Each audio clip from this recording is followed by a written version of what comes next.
Hello everyone.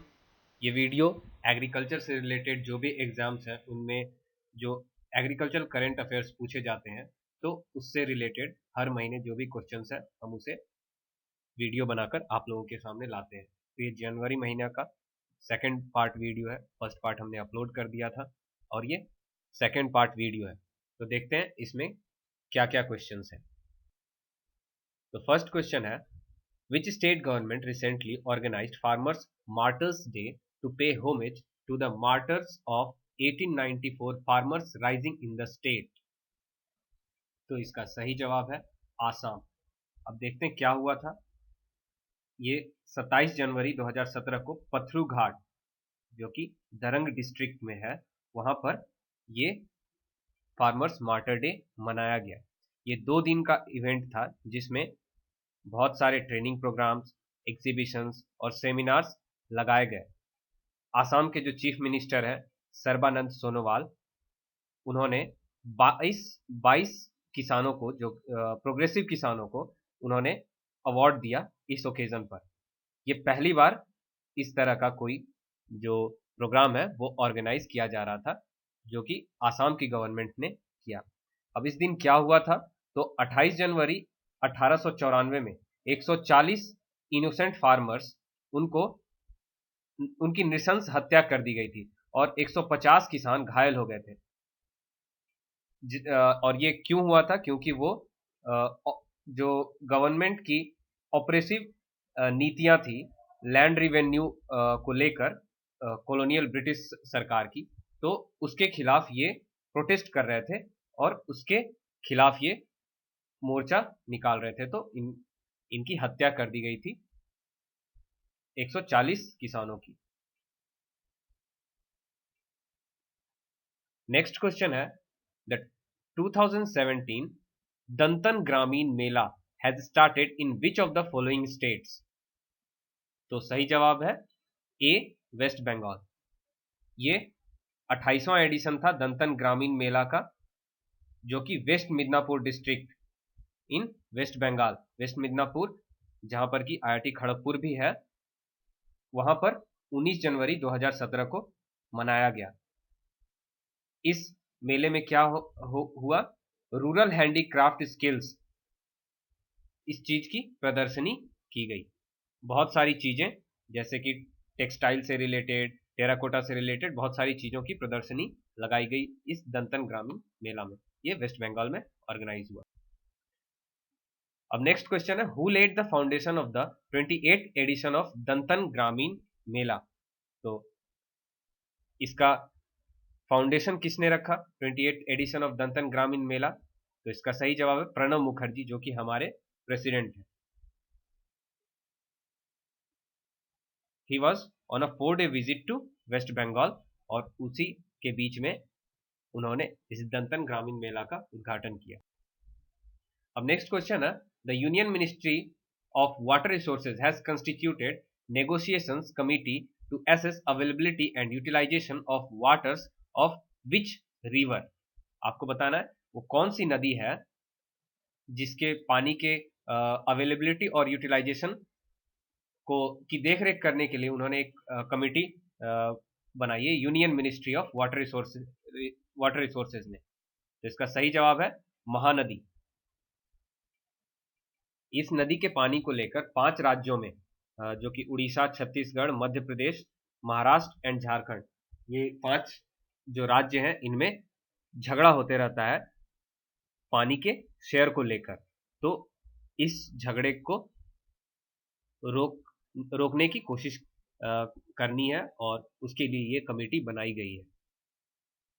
Next question है, which government authority will enforce the grades of air quality under the graded response action plan to combat air pollution in NCR?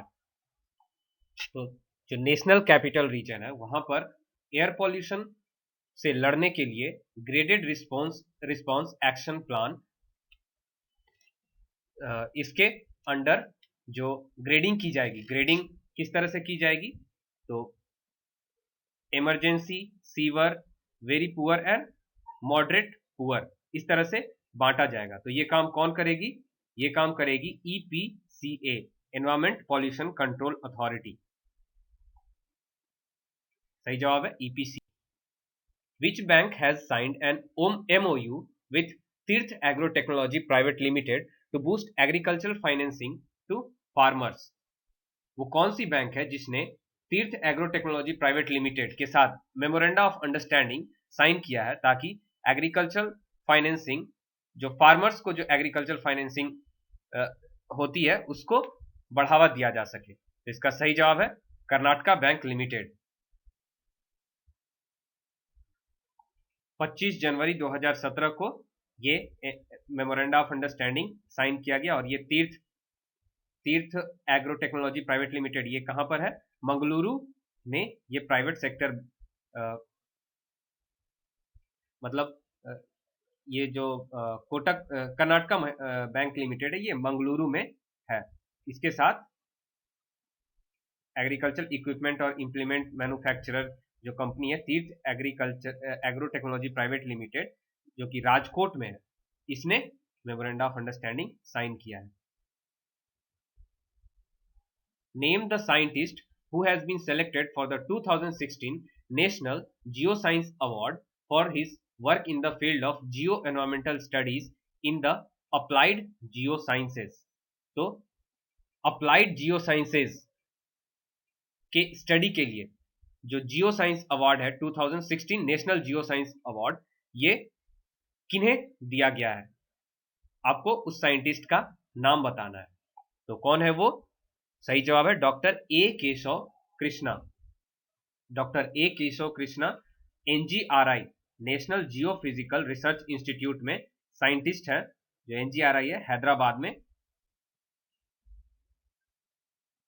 वहां पर ये scientist है। Which state government launched the Dulari Kanya scheme to check infant mortality. जो infant mortality है, जो दुलारी Kanya scheme है, इसके तहत कोई भी गर्ल चाइल्ड अगर उसका जन्म गवर्नमेंट हॉस्पिटल में होता है तो उसके नाम से एक अकाउंट खुलेगा जिसमें 20,000 रुपए जमा किए जाएंगे।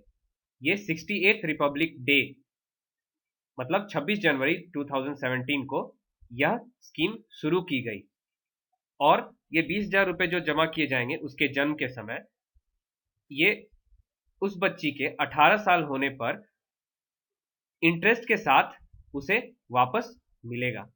तो ये दुलारी कन्या स्कीम है जो कि अरुणाचल प्रदेश में शुरू किया गया है।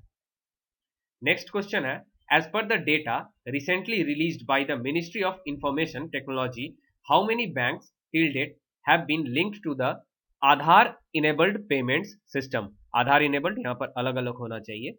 आधार इनेबल्ड पेमेंट सिस्टम में अभी तक कितने बैंकों को मतलब कितने बैंकों को लिंक कर लिया गया है? और ये डेटा किसके डेटा को पूछ रही है? ये मिनिस्ट्री ऑफ इंफॉर्मेशन टेक्नोलॉजी। तो according to ministry of information technology कितने बैंकों को आज तक आधार इनेबल्ड पेमेंट सिस्टम से लिंक कर लिया गया है? तो सही जवाब है 119 बैंकों को आधार इनेबल्ड पेमेंट सिस्टम से लिंक कर लिया। ये डेटा है 27 जनवरी 2017 तक की और इसके अनुसार अब तक 33.87 करोड़ ट्रांजैक्शंस हो चुके हैं आधार इनेबल्ड पेमेंट सिस्टम के through. Who has been appointed as the interim CEO of India Post Payment Bank IPPB?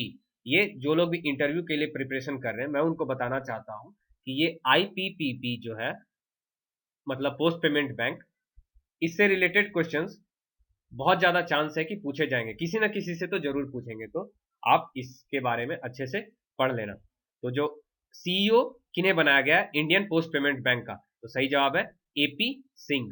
और ये जो इंडिया पोस्ट पेमेंट बैंक है ये तीसरी बैंक है लाइसेंस मिलने वाली जो पोस्ट पेमेंट बैंक को मिल रही है। इससे पहले एयरटेल और पेटीएम इनको लाइसेंस मिल चुकी है, तो ये तीसरी बैंक होगी। इसके बाद है, according to the economic survey of India ESI 2017, what is the India GDP growth forecast for financial year 2018? Economic survey of India, जो कि पार्लियामेंट में अरुण जेटली जो हमारे फाइनेंस मिनिस्टर है उनके द्वारा पेश किया गया 2016-2017 का, उसमें जो फोरकास्ट किया गया है फाइनेंशियल ईयर 2018 में इंडिया जीडीपी ग्रोथ कितना रहेगा, तो सही जवाब है 6.75 to 7.5%। In which city was the International Symposium on Medicinal and Aromatic Plants of India held? किस शहर में international symposium on medicinal and aromatic plants इसका आयोजन किया गया, तो सही जवाब है न्यू दिल्ली। ये 2 दिवसीय सिंपोसियम था जो कि 19 और 20 जनवरी को आयोजित किया गया, और इसे आयोजित किस मिनिस्ट्री के द्वारा किया गया, ये आयुष के द्वारा किया गया। 300 prominent members of medicine and aromatic plants community के 300 मतलब मेंबर्स उन्होंने इसे अटेंड किया न्यू दिल्ली में। In which state is Aditya India first ever solar powered boat launched? India का पहला सोलर पावर से चलने वाला जो नाव है जिसका नाम है आदित्य, ये किस राज्य में लॉन्च किया गया, तो सही जवाब है केरला। केरला में इंडिया का पहला सौर ऊर्जा से चलने वाला बोट इसे लॉन्च किया गया। 2017 नेशनल कॉन्फ्रेंस जल मंथन 3 will be held in which city? तो जल मंथन का जो थर्ड वर्जन है ये किस शहर में आयोजित किया जाएगा? ये जो हमारी यूनियन मिनिस्टर है Uma Bharti, water minister of water resources, river development and Ganga rejuvenation, तो इनके द्वारा इसका उद्घाटन किया गया। किस शहर में किया गया? न्यू दिल्ली में। इस तरह के जो भी आयोजन होते हैं वाटर रिसोर्स वगैरह, मोस्टली वो न्यू दिल्ली में होते हैं। Which country has India signed an MOU for the construction of 3000 rain water harvesting systems? 3000 rain water harvesting systems बनाने के लिए इंडिया ने किस कंट्री के साथ मेमोरेंडम ऑफ अंडरस्टैंडिंग साइन किया है? तो ये देश है श्रीलंका। श्रीलंका के साथ ये MOU साइन किया। To which species of fish has the West Bengal Fisheries Department recently proposed to give legal protection in order to protect them from getting extinct? तो इस मछली के स्पेसीज को बचाने के लिए वेस्ट बंगाल फिशरीज डिपार्टमेंट ने अभी रिसेंटली लीगल प्रोटेक्शन प्रपोज किया है। तो वो कौन सी स्पेसीज है? तो सही जवाब है हिस्ला फिश। हिस्ला फिश को बचाने के लिए लीगल प्रोटेक्शन प्रपोज किए गए हैं। Which awareness program has been launched by the Union Ministry of Petroleum and Natural Gas which aims at creating awareness about sustainable use of petroleum products? Awareness program launch किया गया by the Union Ministry of Petroleum and Natural Gas जिसका की उद्देश्य है जागरूकता फैलाना sustainable use of petroleum products. जो petroleum products हैं उसके सस्टेनेबल यूज के लिए जागरूकता फैलाना। ये इस प्रोग्राम का नाम क्या था? इस प्रोग्राम का नाम था Saksham. According to India meteorological department IMD's statement of climate of India, which year was the warmest year ever on record since the documenting of meteorological record? तो सबसे गर्म साल कौन सा रहा है according to IMD India meteorological department, जब से जो इनके रिकॉर्ड रखे जा रहे हैं, डॉक्यूमेंटिंग किए जा रहे हैं मेट्रोलॉजिकल ईयर्स के? तो इसका सही जवाब है 2016। Which element has been identified as missing element in earth core? एक एलिमेंट की खोज की गई है जिसको कि मिसिंग एलिमेंट मतलब माना जा रहा है, जो कि मिसिंग एलिमेंट था अर्थ कोर में। पहले नहीं माना जाता था कि ये है, अब माना जा रहा है। ये है। तो ये थे हमारे जनवरी महीने का दूसरा वीडियो और लास्ट वीडियो था। हमने सारे के सारे क्वेश्चंस जो एग्रीकल्चर से रिलेटेड थे, एनवायरमेंट से रिलेटेड थे, क्लाइमेट से रिलेटेड थे, सभी कवर किए इसमें। और अगर आपको वीडियो अच्छा लगा तो इसे लाइक कीजिए। अगर किसी तरह की क्वेरी है तो आप कमेंट में पूछ सकते हैं। हमारा यूट्यूब का चैनल है उसको सब्सक्राइब कीजिए।